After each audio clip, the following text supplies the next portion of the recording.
Hello, hello, JJ DiGeronimo here. Thank you so much for joining Together We Seek.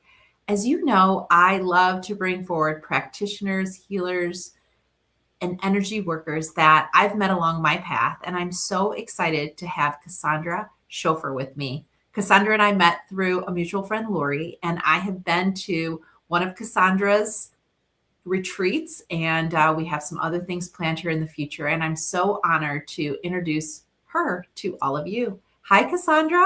Hi. We had so many topics to talk about. There's so many things that you've done in your life that I absolutely love. Not only are you a professional counselor, but you also are EMDR certified, where you help a lot of people with anxiety, trauma, PTSD. But then you have a lot more spiritual work that you've done. Not only have you taught and participated at Lily Dale, one of my favorite places, but you've also worked with James Van Praagh. James Van Praagh. I did his spiritual healing certification program. Yeah. I love him. I have so many of his card decks, oracles, and you just bring such a nice mix of really the clinical and the spiritual. And we decided to talk about shadow work, which I think is so interesting because no one ever just wants to talk about shadow work. So I love that you really leaned into that. And I guess before we start, can you just share a little bit about how you describe shadow? Sure. So I guess in order to do that, I'm just going to talk a moment about its origins. So that the concept of the shadow essentially came from this Swiss psychotherapist, Carl Jung. Some people may be familiar with him already, but he kind of coined that term, and he believed that the shadow essentially represented the part of our human psyche that we generally tend to hide, or the parts of us that we repress or we, kind of mask, right, from the rest of society. And the other part of that, so, a lot of people who might be familiar with shadow, they think of shadow, they think maybe something like feelings that are negative, emotions that are negative, shame, guilt, jealousy, insecurity, stuff like that.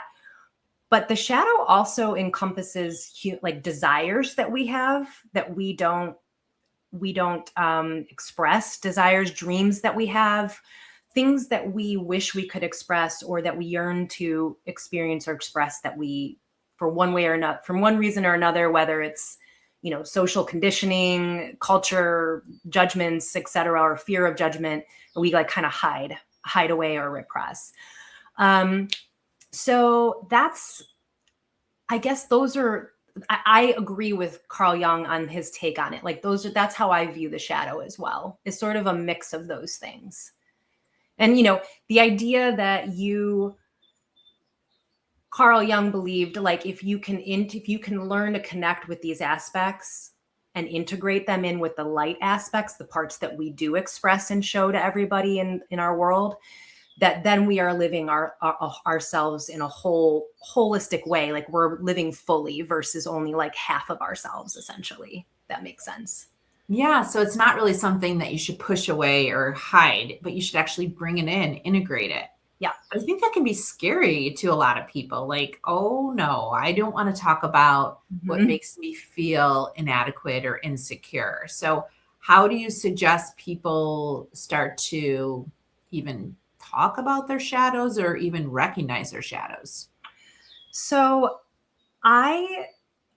I'm going to back up for a second to talk about. So I knew a lot of people in my life who were dealing with a lot of medical and health issues, right? Whether I knew that they were, and this is past tense, some of them have since passed away, unfortunately, or people who are ongoing, like have health concerns and challenges right now. So I was exploring the idea, I was exploring disease and what causes it, right? From an energetic perspective and an energetic lens. And so as we've heard at this point, I feel like there's now a lot more proof scientifically that what we think impacts our body, where we put our attention impacts our body, right? And so when I'm thinking about disease, I'm thinking, okay, where's the disconnect, right? Where's the disconnect that leads to disease physically? Because when you trace it back, it comes down to disconnect, right? When you think about mitochondria supporting the cells in our body, and if they don't connect and they're not communicating anymore, then our cells become rogue, and we know where that goes, right? So all of that ties back to connection and communication. And so when I was thinking about all that, I was thinking, okay, when we only focus on the light, right? We're thinking, oh, if I just focus on these good things, that's what I'm going to manifest, right? But by actively, like, what I think people don't always realize, and this was a light bulb moment for me, when you don't acknowledge the dark or the uncomfortable, right? You are sort of inadvertently, or in this like backdoor way, you're giving it power. So you might be thinking, I'm only focusing on the light, right? So that's all that I'm going to manifest.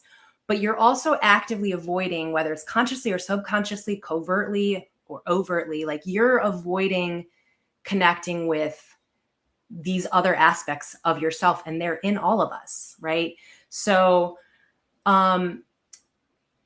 that to me is like the root of this work. And I think it starts by recognizing your shadows. What are they? Starting to actually face them and look at them and see if you can even start to dialogue with them. But, you know, I always start small. So like for me, I would just start meditating, and suddenly I would picture myself looking at a dark corner. You know, I had an image of a big, huge elephant in the room. I was kind of going off of that concept that's just standing in the dark corner of the room. And can I just look at it? And can I just observe it? I don't even need to dialogue with it or connect with it yet. So starting small and then seeing if you can gradually start to dialogue with these shadow aspects of yourself. Engage with them. This is going to sound really weird, but I saw this recent interview with David Duchovny, of all people, and he was talking about like giving advice to like young actors, you know, and he mentioned the shadow self, and he said, you know, don't be afraid of the dark. That is where the riches are. And like that hit me, because that's what I've found, is that the shadows are not to be feared, and actually they can be integral to understanding so much of who we are and what drives us, and even fear. On the other side of fear is love. Like when you look at what you're afraid of and you trace it back, it's usually that you're essentially afraid of maybe losing something, and you're afraid of losing something because you love it, right? So like it's just yeah, I don't know. I feel like that's where the riches are. And the more you start to dialogue and ask what your shadows want to say, because they just want to express something, just like our light selves want to express something. And if you can ask them what they are here to say, that's the process to begin starting to integrate them. And then those are the riches. And then you are, I say this lightly, but like, it's not like you're taking power away from them at that point. I just feel like a lot of our emotions are messengers. They're giving us information. And once we hear the information, like they do generally tend to fade, and they don't feel so like they're hooked into us anymore. And so I feel like that with the shadows, if you can bring them into the light and start to accept that they are a part of you and love them, like that's the other thing too with this work for me. It's recognizing that there's so many aspects of myself, and I'm sure a lot of people can relate to this, where once you realize these parts of yourself you haven't been acknowledging are there, you realize, oh my gosh, I've literally been cutting off love, like a supply of any type of love to this part of myself for most of my life, like denied parts of myself attention and love that are a part of us. And so it's starting to bring those out of the corner and bring them into the fold. So that's been, yeah. Is that making sense? Yes, it makes sense. I just want to break it down for people that maybe aren't doing the work yet. Mm-hmm. You know, shadow work from my experience and what you're describing, it could be something that happened to you. It could be something that you did. It could be something that you have carrying with you. It could be a story. It could be an experience. It could be, it just could be energy that you're holding on to. Maybe you were just an observer of a situation happening. And I think for a lot of us, sometimes we don't even know where those shadows sit. And I've met with over 100 energy practitioners. And that's why I started this podcast, because I found so many great people that have done their own work first and now illuminate the path for others, very similar to yours. So I feel like if you don't know where to start, how do they, what if they're like, well, I kind of don't have a great relationship with this person, or this happened to me as a child, or I experienced this. And they're like, and I try to connect with it, but nothing happens. What do you think they should do? So I feel like, there's so many entry points to this work, right? So it is kind of figuring out what is going to be the thing that resonates with you the most. I mean, I first started exploring this when I was training to become a yoga instructor, right? So there's yogic principles that talk about, when you get triggered by something going on with somebody else, it's likely because it's in you, right? And so it's the practice of starting to look inward when something comes up for you. But that was my first access, one of my first access points. But, then I started reading books about shadow work. I mean, Carl Jung, you can read a lot of his work. So books, definitely, there's lots of resources out there if you're sort of a self-starter with things like this. But if you're not having any luck on your own, then you probably would benefit from having somebody as a guide of some sort. So you'd want to look for people who do this work, whether they're an energetic practitioner who does shadow work, specifically like focuses on that area, or that's one of the areas. Licensed clinical mental health counselors do this kind of work. EMDR is another access point, because that is also a somatic, like you're connecting with your body and understanding where emotions are in your body. It's a very body connecting process that can be very also enlightening to like where things are stored in your body. Workshops, you can do searches to see, like, my good friend Lori Spivey and I have done a couple workshops. We focus on shadow work, and hopefully we'll continue to do that. So, workshops, retreats, energy practitioners who work specifically with this aspect. Anybody who does somatic work also would be beneficial. There's just so many ways to get into it. It's kind of might be a little trial and error, but it's finding like what resonates.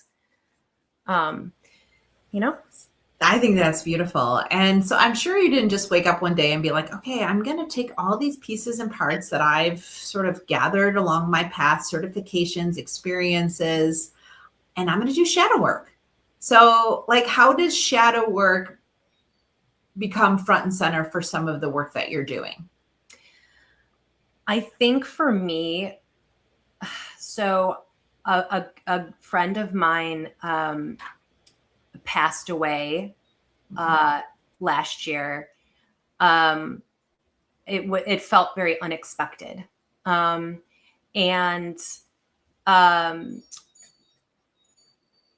This person was in energy work and in that field, and was all into health and wellness and all the stuff. And still got sick and ultimately died because of that. Yeah. So that hit me really hard. And that was the catalyst for me. Even though I had already been doing some of this work, it was kind of like in fits and starts. I would do it a little bit, and then life would come in and I'd focus on elsewhere. But that really kind of hit in a way that I wasn't unable to ignore. And so for me, that was the catalyst. I think for people in general, I hate to say this, but this is just how we are as humans. Like, we have to generally hit some type of rock bottom, and or just have something get enough of our attention that we recognize it needs our focus, right? So whether it's an illness physically, or it's something, a bunch of situations going on in our lives that are really like painful, or challenging, but those are the catalysts. So I think for me, it happened to be this person passing away and it hitting me in a way that I was like, okay, what can I gain from this? Because this person only focused on these positive things.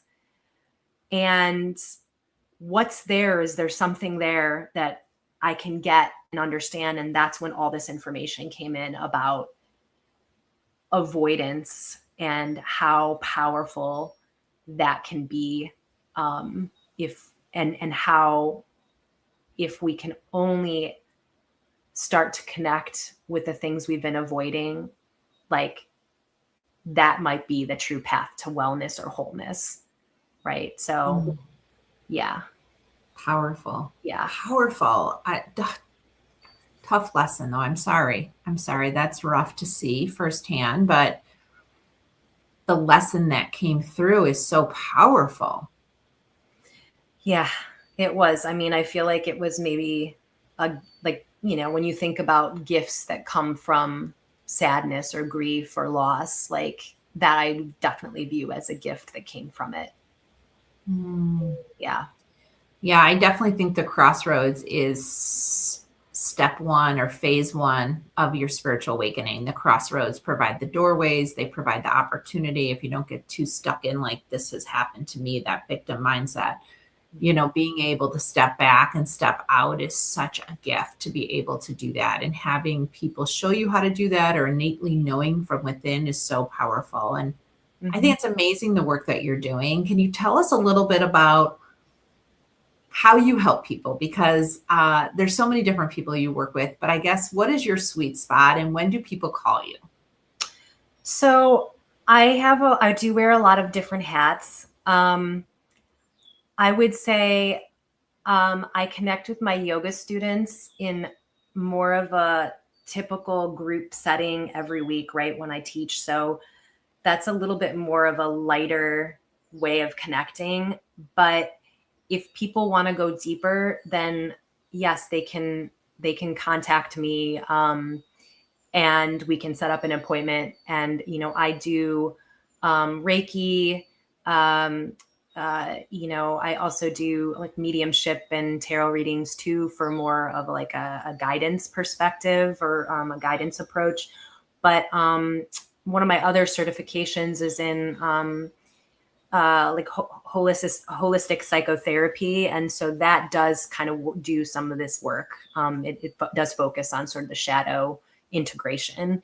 And so people can reach out and we can, do a free consult and just see what their needs are and kind of go from there and figure it out. I also do, like I said, with Reiki, I incorporate sound baths and things like that to hit things on more of an energetic level. So yeah, that's, those are some of the areas that, focus. And I do, I have done yoga, chakra therapy yoga and regression sessions that also work with, stuck energy in our bodies and understanding what it's tied to, what memory it might be connected to, and changing and shifting the energy around that too, which is also another sort of way of facing shadow, in the form of whether it's trauma or something that was challenging. Yeah. That people have been. I think this is so beautiful because most of us are not talking about our shadow work with our next door neighbor or even sometimes our friends. And this is why I love having these discussions, because it gives people access to somebody that has no opinion, but has the skill set and the training to help you move the energy. Because as you mentioned, it's all energy. And if there's things that are stuck in our body, that can manifest into something you don't want. And so making sure that you are paying attention to your shadows, what is making you feel bad or holding you back, or maybe second guessing your own decisions. What is that energy? Where does it come from? And do you need it anymore? Can you extract it to create more room for love and light? Yeah, exactly. Yeah. And I have found that the more you interact with that energy, the lighter it gets. And, the lighter it gets. And also, it's not a spiritual bypass either. It's like loving yourself anyway. That's what I keep saying. Like when I have shame come up or anything else that's difficult, is going, okay, this came up. I hear you. I hear your message. I love you anyway. Right? It's getting to that point where you just love all the parts of yourself and you're not trying to get rid of them, but they kind of just generally get softer and softer anyway, right? As sort of a byproduct. So, yeah. I think that's amazing because so much of society teaches us to love ourselves when things are going right, when we have external metrics to prove that we matter. And I feel like really thinking about yourself without any of all that, just loving yourself because you're a human right now here on the planet, that you've chosen to be here and that you're here to share the light you brought with you, I think is such a powerful message for people that might feel like they're not enough or it's, they haven't done enough. Yeah, exactly. Yeah. It's like I said, I feel like it's just a different way to look at things and to kind of change the way you view what's worthy of love and what isn't. It's ultimately recognizing that all of you is worthy of love, not what society deems, right? But like all of you. And also that your worth isn't tied to one action, so Or one outcome. Or one outcome. I've been doing this for over a decade now, and I'm still learning that lesson. I really just giving myself the grace to just be like, I am love, I share love, and no matter what I accomplished or didn't accomplish or whatever I even screwed up today, I still love myself because you know what? I'm getting up every day and I'm just being the best version of myself. And I feel like that is such a beautiful gift you can give yourself. Yeah. Yeah. Yeah. Well, with this, Cassandra, it's 222. And I just want to say thank you so much for joining us and sharing your journey. All your links are below. For those of you listening that want to reach out to Cassandra, please do so. Check out her book on Amazon. Check out her work. We didn't even talk about the work as a certified medium that you've done in Lilydale and other places, but she is really a spectacular soul. And if you feel called to her, I encourage you to reach out and schedule a session with her. Thank you, JJ, so much for having me on.